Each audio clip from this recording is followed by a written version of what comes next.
We're performing a reverse linguistic analysis of Eden. We're going to go to the actual text. You think you've heard the story. You haven't. You have heard a third grade level, terrible translation of the original. And we have the original that rocks.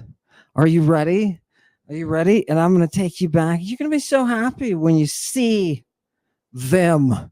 You're going to be so happy. Who are we talking about here? Who are we talking about? We're talking about the devil, who, don't forget, before we get into the text, don't forget, is the most handsome of all. Of all. Do you understand? This guy is Adonis. He's one of our triangle. Another is a woman who cries, Ewa. Ewa. A woman who cries the Bacchic cry. She's number 2. She's there in this triangle. And who else is there? For Adam. Don't boo for Adam. Just get him up here. So it was at this point in the conversation the devil told me, I need you to take my sweat. And I said, what am I going to do with your sweat? He said, you're going to drink it. I said, what? He said, yeah, you're going to drink it. And when you drink it, it will make you horny. Is that what's the scientific? Aroused, maybe? Yeah. That's our triangle. And from that triangle, due to the miracle of nature, came twins having different daddies. All right. Okay. Do you see? Now, this is not uncommon. It happens all the time. Right? And everybody's talking about it. It's special. Don't get me wrong. It's a special thing. But for the two to be born of the same womb who are of different seed, this is Bronze Age pharmacology. Hyperovulation, bruh. Yeah, it's gorgeous. They're doing it. They use fetal tissue too. Scrumptiddlyumptious. The dragon eats that fetal tissue. The dragon eats that fetal tissue. And you thought these people were strange and foreign to you as moderns. Okay, well, just wait. Give it now that everybody's creeped out. That's fantastic. Give me the text that we're going to start with. I'm going to start us off in a deep, dark pit. Are you ready? Let me just translate this to you. And this is my message coming from James in the Bible. This man quotes the Bible. He does it backwards, though, right? Read it sometimes backwards. Read it sometimes. Trust me. It all starts with the apocalypse. Are you ready? Come now, you rich bastards. Cry and weep, mourn, because you have such garbage coming in your future. You know what your wealth has done? It's rotted. It's rotted. All those things you value, like your clothes, rotted. Your gold, your silver, your cashola is all poisoned. It's poisoned. It is a poison witness. A poison witness. And it eats your flesh like fire. And you are storing up everything you can for the end. Isn't that a gorgeous address? You know what they did with the man who said that? They threw him, right? Threw him to his death. Yes, they did. It's never popular to criticize those who are driven by greed. Do you think they've understood? Yeah, I know. They know it's a prison. I know. We told them. Shh. Are you ready? Are you ready? We're back in Genesis, right? We're going to read it backwards. What did God do? He plassen man. He plassen people. He plassen the individual. What did he do? This is usually translated as create. And that from a third grade level works. But I'm going to show you. Give me what is plasso? It's not the word for create. That's poieo. Right? Plasso, this beautiful baby. Oh, yeah.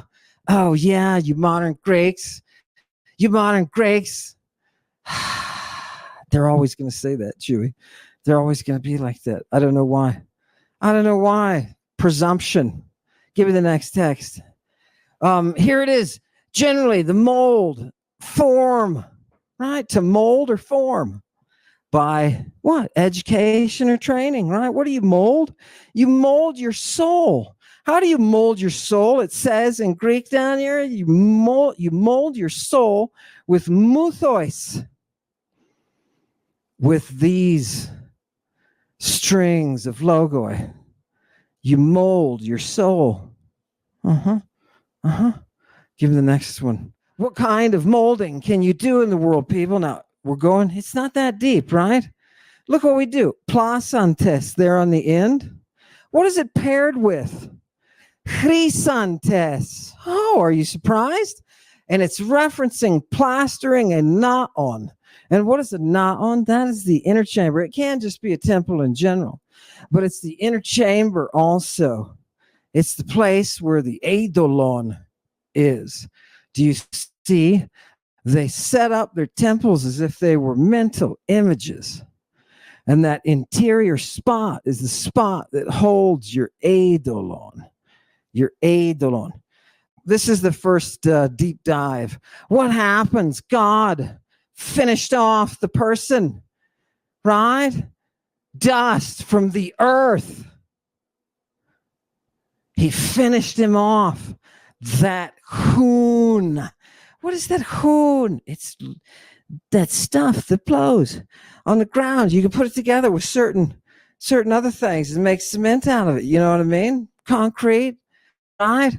And what happened?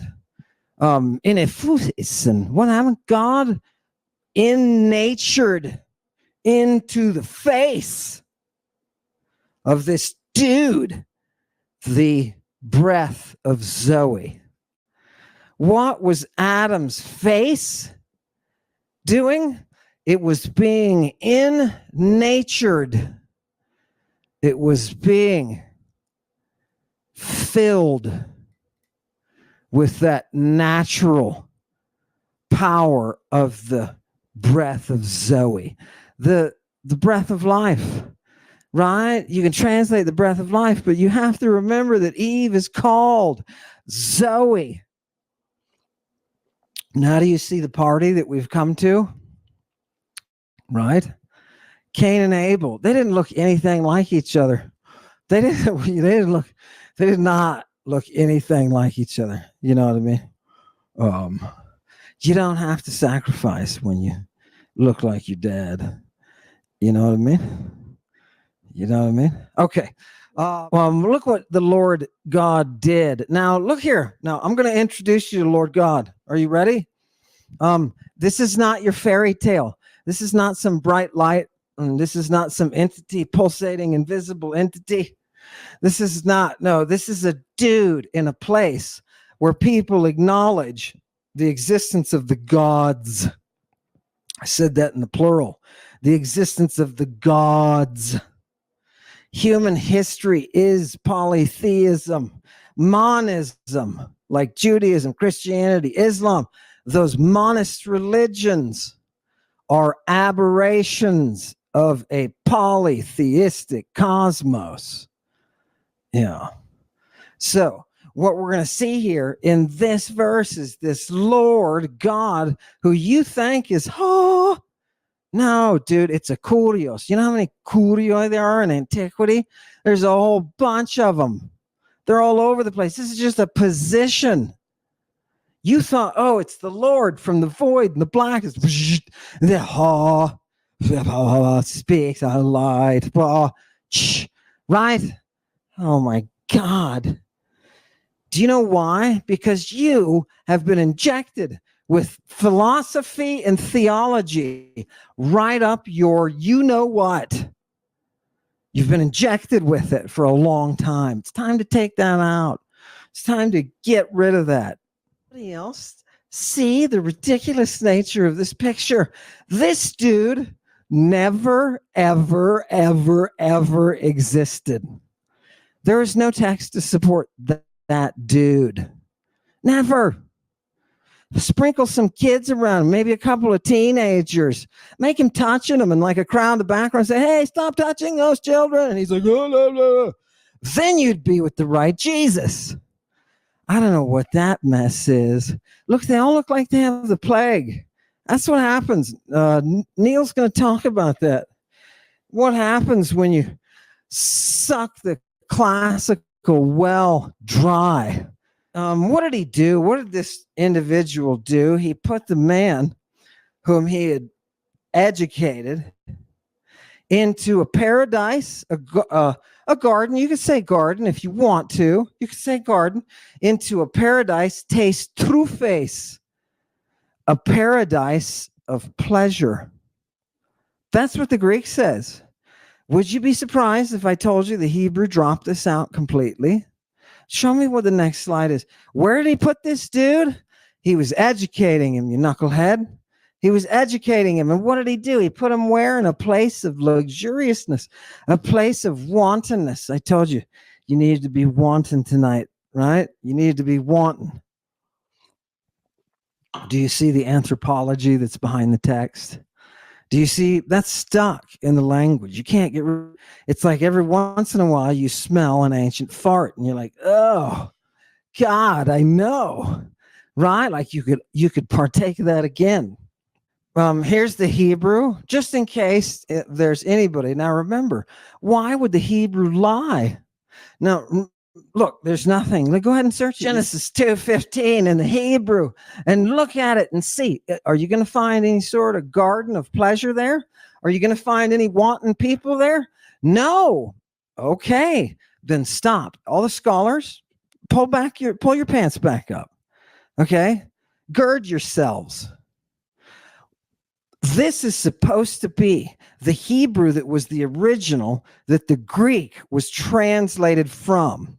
And you're telling me the Greek dudes or the rabbis, they said it was 70 rabbis who did this, right? They all got the same words and everything. Don't worry, they were in different cells.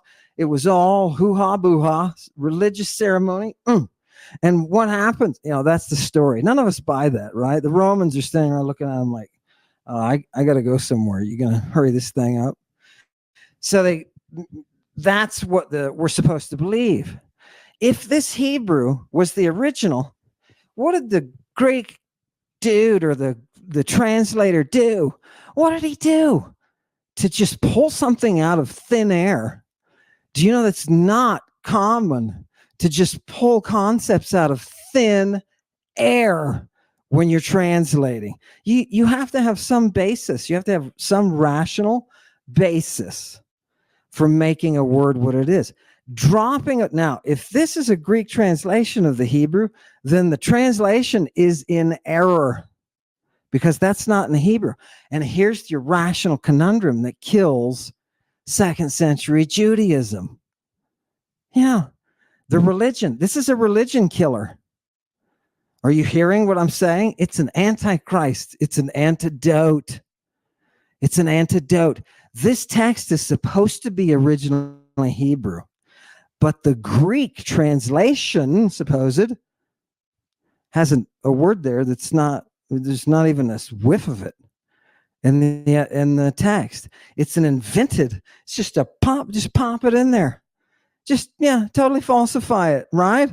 So you tell me, is this that, or is this the case that the Greek is the original, that the original makes sense the way it does and is beautifully, fluently Greek, ancient Greek, it's gorgeous, and that the Hebrew translators were sitting around saying, oh my God, How are we going to translate this?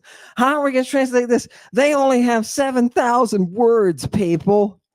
They got barely enough for breakfast, right? Now, you confront, what's odd is you confront biblical scholars about that, and they just beep, because, and if they have to answer something for it, they'll make something crazy up. No vowels, man. Language was no vowels. Did I fool you? Yeah. The devil fooled me. I drank the stuff. Next thing you know, I got twins. Give me the next passage. We got to show people what's going on at this mystery party, right? Remember, we're invisible, so it doesn't matter. You can't see stuff and touch stuff without, and hurt it. Look at verse 16. This Kurios commanded Adam. He told him, he said, look, in this place, you can take of all the trees you want, except for the one that is the tree that brings the knowing. The knowing what? The knowing what is kalon and poneron. That which is beautiful, good, and that which is not beautiful or good, right? And he says, look, when you eat from it, when you partake in it, what's going to happen to you? You're going to die by means of death. And you think, well, that sounds like a weird way. Isn't it natural to die of death? Is there any other way that you're going to be dying of death? If you take this, it will kill you. It is a death inducer. What did the devil tell Eve? Right? He said, that Jack is a liar. That Kurios is lying. And remember, he's still the best looking. He's best looking around, period. His job there is to guard the tree. Huh. Okay. Is there anything in that tree? Would anybody be surprised if there was an association between that skin of the lamb, that ram skin, that lamb of God, that lamb skin of God? Would anybody be surprised? Of course, no. At this point, you wouldn't. What is going on? The dudes in the 3rd century who wrote, and people, I'm going to tell you this, and I don't care if it takes you 20 years to prove this right. The book of Genesis that we're reading from was written by the same dude that wrote Isaiah, Job, and the other one, Psalms. And you say, oh, preposterous. Okay, line up your DuckTales Dans. Line them up. Are you ready? Are you ready for a linguistic analysis to show you that this thing is a forged history? It's a forged history written in the 3rd century. And they are using the Greek as a base. It's originally in Greek. They're using the Greek culture to mount their mystery, to mount their monism. Yeah, fantastic. It's almost like a parasite. Monist religions. And when I say monist, for the people who maybe just joined, a monist religion is one that worships a single divinity to the exclusion of all others.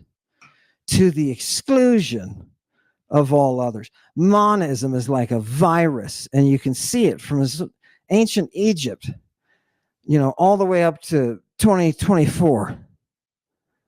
You can see the virus and how it works to pull down the systems of justice that polytheism naturally tends toward. Yeah, you mean in polytheism there is a natural justice? Yes, in polytheism there is a nature to watch. And there is a nature from which you can gain insight. You can watch a mother give birth. And what does that teach you from nature, bonehead?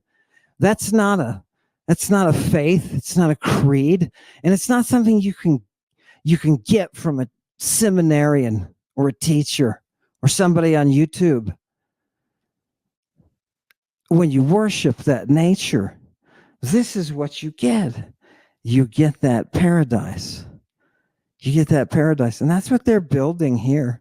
This Kurios, this Lord, right, just happens to be the one who is taking Adam and finishing his education by bringing him through this rite.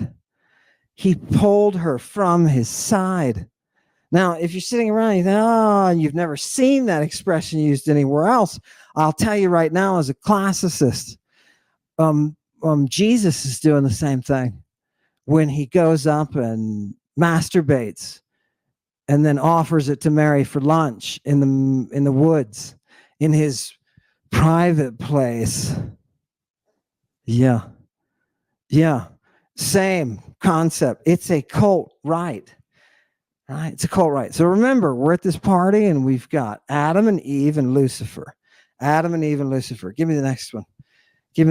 Okay, what's going to happen? Are you ready for the cult? You thought this stuff was fairy tale, didn't you? No. What did the Kurios do? He brought about, or he made a boethon for his Adam. What is a boethon? A boethon is somebody who rides next to you in battle. A boethon, or boethos, in the nominative, that is a person who comes up with a shield on your flank. That is what he was getting. Now, where is he going to get one of these that he can take from the side of the Adamas, the one who is made invincible, right? It's like, you come of age and your daddy takes you out and you do some things.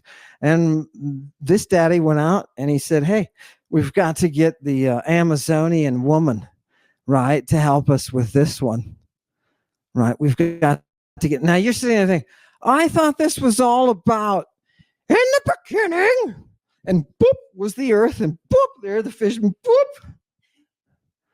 Okay.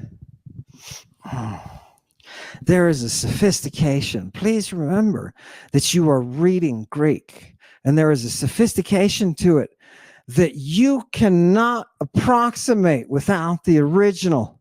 You're talking about, you're getting the third grade. You're getting the third grade reading of it. Okay? And what the Greek is the Greek is the adult version. So it's going to hurt. It's going to, oh, I'm sore. Right? Yeah, it's going to make you stretch. So let's stay with them right now. Adam and Eve and Lucifer. Give me the next one. What are we going to do at this party where this boy is getting his finishing? He's getting his finishing.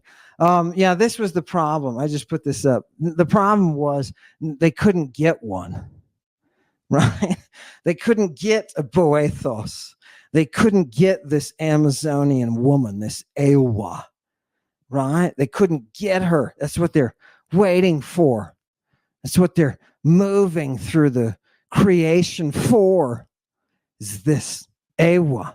Oh, nice. It's an interesting picture of what the person who's writing this in the 3rd century is using as their historical models. It's gorgeous. It's absolutely gorgeous. Now watch this. It's going to betray. She's going to show she's Amazonian. She's going to show her Scythian roots in just a second. If people didn't know that Eve was Scythian and they actually called her Skutha, here you go. She's gorgeous, man. We just have to show people, right? Where's the third guy? Bring in the third guy in there. She's in there somewhere. So let's get back to the right. And we're what's the first thing that happens? Give me the text. The first thing that happens before any of this has come to pass, before this right, we're sitting here now watching it, boom, boom, boom. And we've got Eve, we've got Adam, we've got the devil, boom, boom, boom.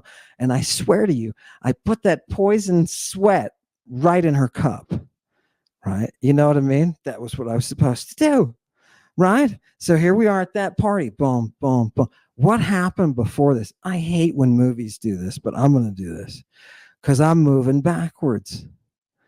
What happened before this?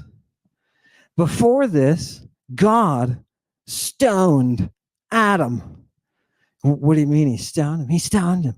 He blitzed him. He took him and scrambled his brain. He threw him into ecstasy. He threw him into ecstasy, and Adam went into this stupor. Ecstasy. What kind? Is that where we get our word ecstasy? It sure is. It sure is. That's okay. Keep going. It's where we get our word ecstasy. Now, what do you think? Do you think that there's a Hebrew word for ecstasy? No, it turns out there isn't. All the Hebrew says is it put him to sleep. You can see they were like, okay, these weren't dummies. These people who were writing, they were just bad translators. Well, you can't even say they were bad translators. They were working with 7,000 words. If you only had 7,000 words, and that's what the average vocabulary of, I think it was 7-year-old. If that's your vocabulary, you're not going to have words in it like ecstasy. I appreciate that. So what did the people do? They just went, oh, okay, here. There's no Hebrew word for ecstasy. So instead of that, we'll put the word sleep. And that's what they did. They put the word sleep. And your translations into English will reflect that lie. That lie. There was no ecstasy. What are you talking about? They just put him to sleep. They just put him to sleep. Do you see how that obscures the reality? Because if they've got ecstasy going on, they've got some kind of ritual, some kind of drug to induce the ecstasy. Oh, God, and there's a billion we could choose from, right? So especially if our dude who's writing this is living in the 3rd century, and he's got all the mysteries to choose from. Goody, good, good. Oh, God, it's gorgeous. People who didn't realize. Now, some people didn't realize that Judaism is a creation of the 3rd, 2nd. You know, I would say you have to include the 3rd, right? But 2nd, 1st centuries BC, it really gets going. 1st century, 2nd century. That monism of Judaism. Jews were not originally monists. Yeah, it turns out they're all from Crete. Yeah, or at least that's one of the places that they migrated from over to what you and I call Palestine or Israel. Right. Yeah, it's not like an amazement to them in antiquity. Right. So by the time this document is being written, you've got to realize there is no Moses. Right? He's a fiction. Moses is a fiction. Not only that, but it's a bad use of, I don't know, maybe they ran out of pizza that night or something in Alexandria, right? They ran out. They crashed and they just couldn't come up. So they were just like, oh, just take Musaeus, right? He did the same thing. Just make him Moses. Or just write him in. It's like maybe there were a group. Maybe it was a group of writers, and maybe these writers were not so good. Right? These are not. If you put Genesis, the book of Genesis, next to Homer, Homer will make you weep. I have seen people weep publicly, right? Like a really good movie, reading Homer. The differences in the style are laughably, from, again, people, it's 3rd grade stuff. It's 3rd grade stuff, and don't blame just this attempt. It's really an insult. The creation of the Torah was an insult to Judaism because they already had the Greek, which had much more beautiful detail. It was very heady. Judaism was born in Alexandria. It didn't come out of Egypt. It didn't come out of Syria. It didn't come out of Palestine. No, no, no. It was born from Alexandria by people who had been speaking Greek for a long time, by people who had a liturgical language for which we have nothing left over. Nothing. Everything Hebrew scholarship, ancient Hebrew scholarship is based on a Greek text. Yeah. So we have to look at the reality of what's going on. So we're at the garden, back to the garden. What did we do beforehand? We got drugs, right? We got booted into ecstasy, right? Why is God putting Adam into ecstasy? Because he's about to pull Eve from his side. Now, do you remember? I'm going to show you the Lord. Do you remember what happened? Oh, God, who's standing with you? Oh, God, now stop. Oh, I'm so afraid. Oh, God, help me. Right? I am the Lord. Can you see my form? Can you see my form? Yeah, I will give you the Thanasimon, says Jesus, and it won't kill you. It won't kill you. I am the Christ. Do you know what God glories in? God glories in the Christ. Yeah. Yeah. Fantastic. Let's give me the next one. Oh, it's gonna get okay. I'm gonna take a little bit dive into a little bit. The dragon. What do dragons do in antiquity, by the way? By the way, I'm sorry. For those of you who are out there and thinking this dragon has scales and, flies through the air and stuff like that, you're wrong. I'm sorry. It's just a dude. It's just a dude, but it's a crazy dude. And this dude sees visions and stuff like that. And he has one task: to guard this tree. That's it. Nobody can get close to the tree. You can't even get soldiers in there to surround him and get to the tree. The way the grove is, it's a grove of Aries.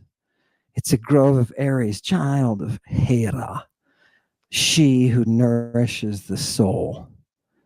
Okay.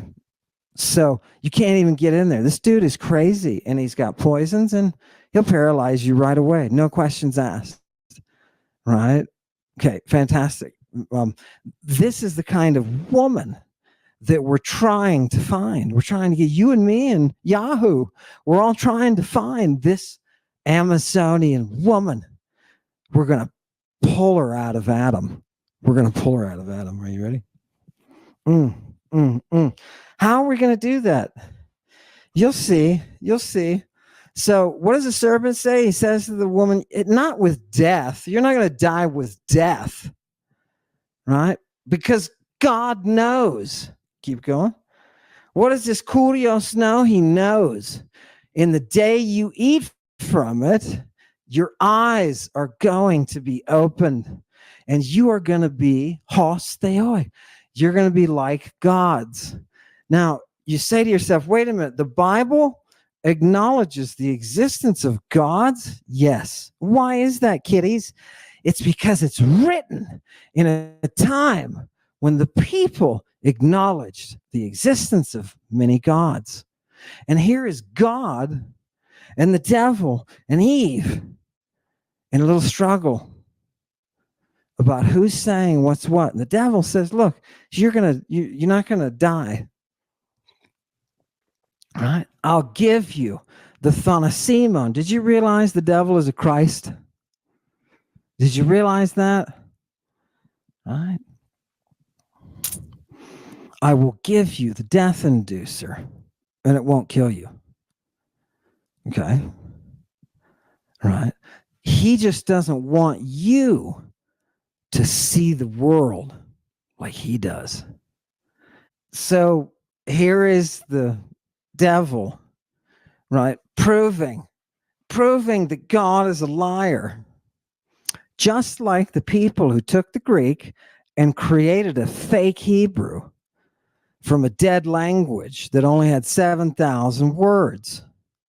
That is a lie.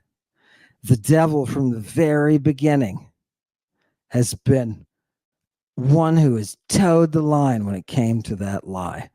Don't lie. Right? Don't lie.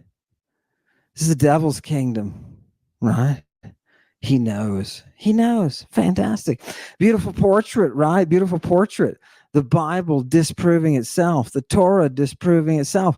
Because if the Torah is the original and it doesn't have a completed set of words, it doesn't have the concepts that are on the Greek side. Yeah.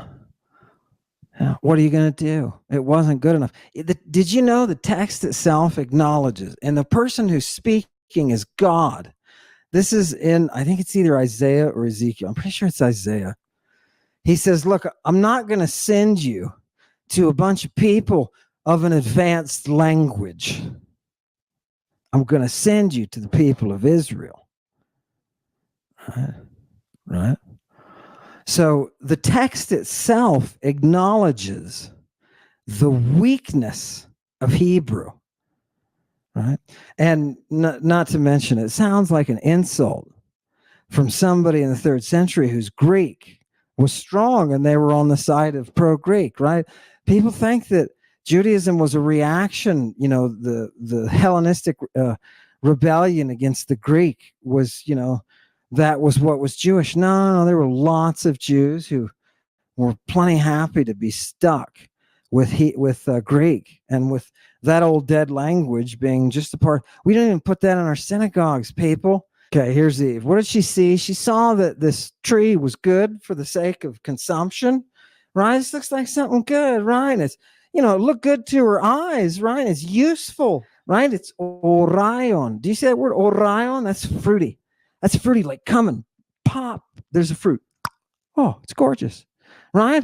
That's how it's described. So she took it. And she ate it, because he told her, you're not going to die. You're not going to die. And what happened? Now, remember, something that is kicking in is analogia. Analogia. You're going to sense a strain of oracular writings here. The author of this work of Genesis, who is undoubtedly same dude that wrote Isaiah, definitely, right? This dude is now creating a world that reflects the things that are going on around it, right? And what are they doing in the mysteries? They're using a vox. They're using a voice. So you're going to have to look for that voice here, and it shows up. It shows up all over the place, right? And it shows up here. She ate of that thing, right? And she gave it to him, and he ate of it. Do you understand? Eat of my flesh, drink of my blood, right? They are entering these ecstatic states through these processes that involve the botanicals, that involve all sorts of compounds.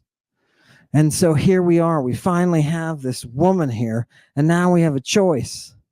We have a choice between this glorious Amazonian queen, and you're going to know she's an Amazonian because I'm going to show you. God reveals it. He lets it slip. She's an Amazonian. Give me the next one. Here, what is the tree? What is it doing, by the way? For those of you who are just like, wait a minute, he's just talking about drugs, right? Christ is a drug term, but yeah. I am talking drugs. And what is it that tree did? The one that God said, don't eat, it'll kill you, right? Which he didn't really say, right? He said, it'll kill you via thanatos. Yeah, right? Devil said, no. What does that tree do that he told you not to partake of? It's the tree that causes you to have katanoeo, to exercise. It's a verb, to exercise katanoeo. Yeah. What is that? To be in one's right mind, or to be in one's senses. Do you know what that thing will do? It'll reset you. And you will know. You will know. Yeah. That's what it's all about. That tree and the access to that tree is what creates the Adamas. This is all cult, mystery cult. And it makes perfect sense that it's being created in the 3rd century. There is no Moses. Judaism is a Greek invention. Yeah, not a modern Greek invention, because the language has deteriorated to such an extent. But the ancient Greeks, yeah, like Plethon. Let's bring it back. Let's bring it back. Give me the next one. This is, I just wanted to show you, this is the, now how do you translate that into Hebrew? You can't really, right? You have to just get some generalized word like knowledge, right? Knowledge, knowing, premeditation. Look how that's kind of shotgunny down there with skill and truth. Seriously, right? Well, they have to do that with the ancient Hebrew a lot. Sometimes one of these Hebrew words is not, right? It can't be what they're talking about, because you read 2 books earlier that it was something else, right? And they do, unfortunately, they do this. And that this is one of those occasions for them to do it. You can't say ecstasy, so you say sleep. You can't say a state of mental soundness, a state of mental health.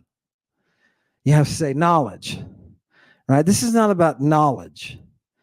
This is about a right and these 3 people who are going through it. Yeah. And a kurios who's going to get mad and is going to reveal his own hand by showing the Amazonian who is Eve. Give me the next one. Let's get to it. Ended up eating it. And what happens? Their eyes were opened. I just wanted to show you that he wasn't lying. The devil was right. God was lying.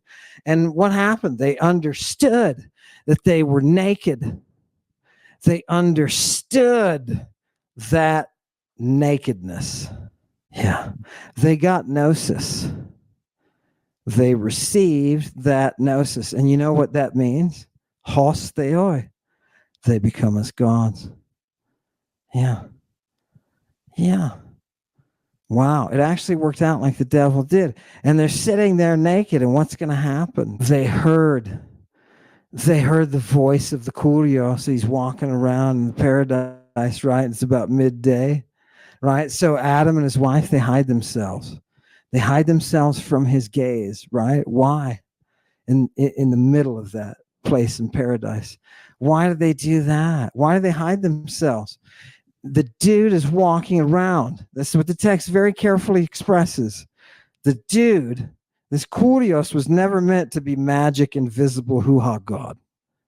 This is a kurios. And he's walking around the garden saying, where the hell are you guys? And they are naked. And why do you think they're trying to hide? Why do you think they're trying to hide? Where do they go?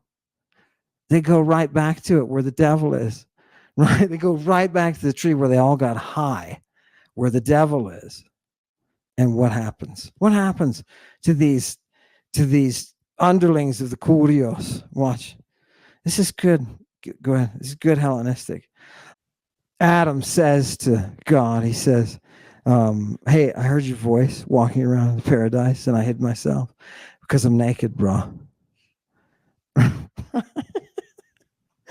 Right? Because he's naked. What do you do when you're around that tree? That tree that causes you to come to that place of complete and total health.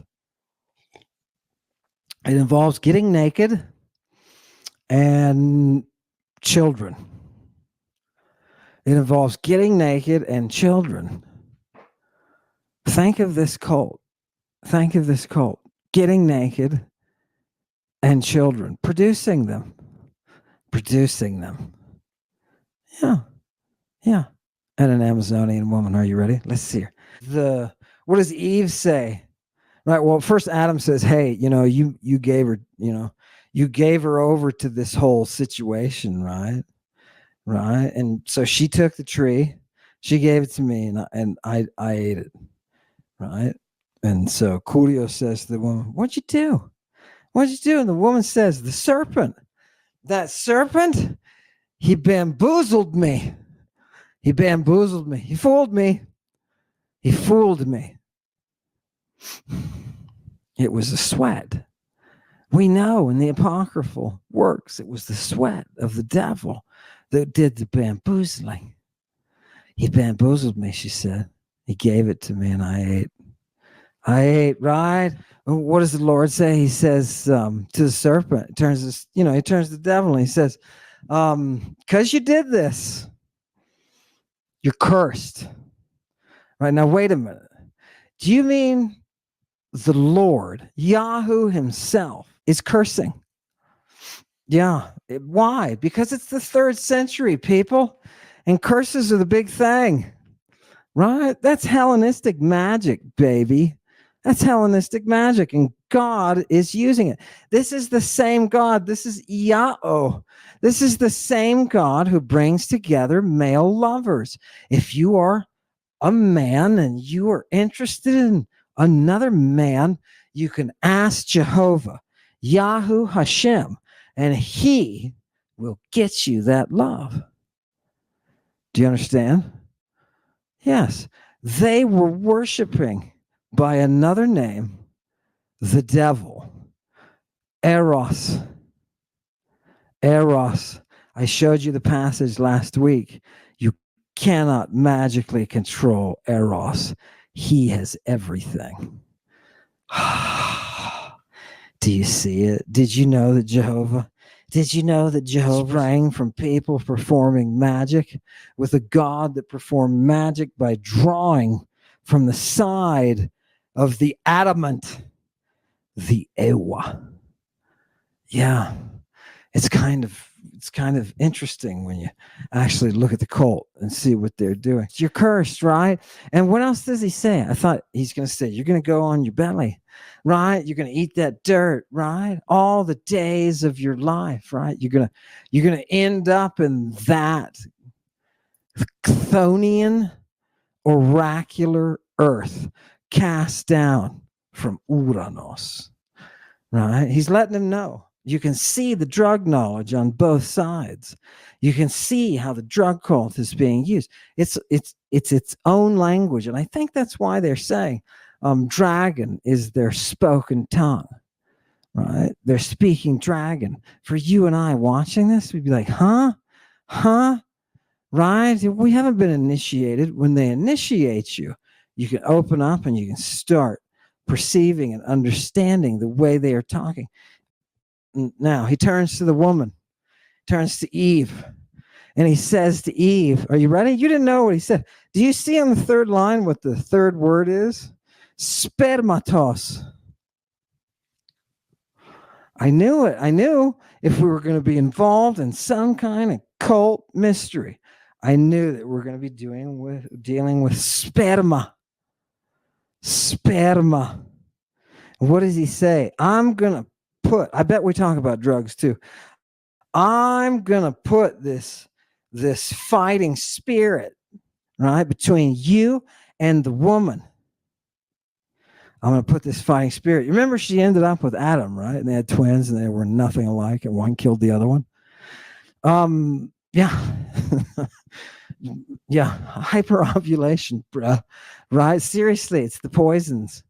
No, I'm serious. They talk about it. No, okay, I don't care. Read sore anus. Okay. And what's going to happen? He says, I'm going to put this division between your seed and his seed. Yeah. Do you see what happened with the Amazonian woman? That's not her identity yet. It's coming up. Oh, yeah. This is what Eve is in Hebrew. She's a helper. Right? Again, do you hear the 3rd grade? Right? This is not the warrior. This is not the huntress. Because all of these cult drugs are being used and developed by these hunting cults. This is not their God. This is not their Ewa, right? That you and I have in our mind. the helper. What does he say to the woman? He says to the woman, look, here's what I'm going to do to you. Okay, here's God's punishment. Are you ready? He says to the woman, I'm going. And by the way, listen to the Greek. Plethuno, right? It's a repetition there that's native to the Greek. He's pulling that out of his backside if this is coming from the Hebrew. This is very much, and they love doing this, right? This repetition is extremely common. It's usually with a verb and then a nominal form with using the same root. And what happens? He's going to make your pain. He's going to make Eve's pain and groaning in her childbirth. He's going to make her have pain in childbirth. Wait a minute. You mean God threatened Eve with painful childbirth as a punishment? A punishment. How were they not having painful childbirth in antiquity, in the Bronze Age? How are they not having painful? They're not having painful childbirth because of the eos, because of that poison that they're using on their arrows. Eos, arrow. Eos, poison. Eos, snake venom. They're using those medicines to cause a painless birth. A painless birth. And what is the Kurios' punishment? This is the Jewish God. What is the Jewish God's punishment? What is the monist God's punishment? To take away the drugs. You're going to have painful childbirth. He's going to kick her out of the innermost circles where they use these drugs. Yeah. She's not going to be a part of it. That's what she suffered. That's what she suffered. I bet she was like, skip you, bro. I got things to do on my horse. Fantastic. Give me one more time. What is the proof here? What is the proof here? People, I want you to see that the punishment can only be a part of the culture. It can only be a part of the culture. These images that we're getting and these extremes, these things that are happening that are leaving us these vivid. I want you guys to see this, right? I want you to see the ecstasy one more time in verse 21. Ecstasy. Please, and tell me what ecstasy is. Tell me what ecstasy is. Boom. Look at this, people. Displacement. That's literally what it is. That's like the most literal you can be with it. Displacement. What kind of displacement? Look at number 2, under Roman numeral number 2. Distraction of mind, right? From terror, astonishment, anger, right? And then we get the word entrancement. You know how you have these, put a spell on me. Somebody put a spell on me. This is what they're talking about. They're talking about putting you into ecstasy. And I know you're thinking spell is in Disney. No. I'm talking about the power to affect your cognitive processes, the power to put you into different altered states. The Kurios, who takes away the Ewa's drugs, he is giving this to people. You didn't know that God stoned Adam. You didn't know that God gave him a one-way ticket to Crazyville, did you? And he ends up the one that he didn't want him to take that one because he knew they're going to end up, there's music, there people are naked, right? And the devil's like, okay, tell Cain I'll see him later, right? Give me the next one. Okay, I'm going to give you one more because this is, I want you to see the reality. Yeah, go ahead. We're going to skip that Hebrew. Look, there's a lot of Hebrew that drops out. It's like, whew, you see what I'm doing? You're taking it from a graduate level down to like a third grade level. And when you're making that transition from Greek to Hebrew, right? It's just the mechanics of only having 7,000 words to work with. That's all. I wanted to leave you with this verse. The Lord watered us with the spirit of katanuxeos. What, a spirit of what? A spirit of what? The spirit of katanuxis. What is katanuxis? It's a spirit of stupefaction. People, I can take you all over the Bible. I can take you all over your Torah. I can take you all over your minor prophets. I can take you all over the Psalms. I can show you the intoxicating power of a God. I can show you how this was in the minds of the people that made your Moses and your Jesus. Right? When Jesus is going around doing the stuff that he's doing, where do you think he's getting all of these ideas? He goes down to Alexandria, he goes down to Egypt, and he comes back, and all the rabbis are like, oh, isn't that guy smart? Smarty, smart pants. Why? Because you've got no educational institutions. You've got nothing. Judea is an armpit. Check out the archaeology. It's an armpit. It's a place. It's a place on the road. You know what I mean? You're on the interstate. That's all. And it's, it's not a big deal. The Romans hated it. They had to come in and build toilets so people would poop without tromping around in it. Seriously? Do you think that the language that is developed in this place, they're still stoning each other publicly? Right? What do you think the Roman governors thought of this? It's barbarian, dude. What are they doing? Do you think that their language, that produced this society archaeologically, what do you think of it? Are they going to be leaving a lot of stuff in the dirt? The scrolls and what? Nope. They aren't. They found one pot, or a couple of pots, in one cave, Qumran, and they thought, oh my God, we have a literate society. No, man, there is no Hebrew. It's only for the freaks, the monist freaks. The rest of the Jewish world is speaking Greek and reading Greek works and getting oh so high on those lovely, lovely, lovely Greek tunes. Oh, they're doing it. Why? Because the history of your cosmos is a history of Mother Greek. Yeah.